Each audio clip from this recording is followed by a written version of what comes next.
vous dites si on avait déghettoisé.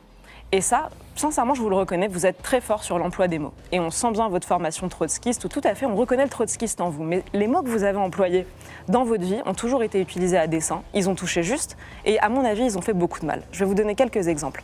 Quand vous parlez des banlieues qui se communautarisent parce que les Français s'en vont, parce qu'ils ne peuvent plus vivre comme ils vivent, et c'est une jeune fille du 93 qui vous le dit, vous parlez de ghetto. Quand vous parlez d'expulsion, de clandestins par exemple, ou de délinquants, vous parlez de rafles, pour bien nous rappeler l'époque ancienne d'une France qui s'était mal conduite. Quand vous aviez dû choisir un logo pour SOS Racisme, vous avez choisi une main jaune. Et à l'époque, vous expliquiez que c'était très intéressant parce que ça renvoyait à l'étoile jaune. Et ça, c'est très grave, parce que vous mettez dans la tête des gens précisément ce que je vous disais tout à l'heure, qui touche à un arabe, touche à un juif. Vous avez joué sur la culpabilité française. Et en jouant sur la culpabilité française, vous avez créé le ressentiment qu'on connaît aujourd'hui.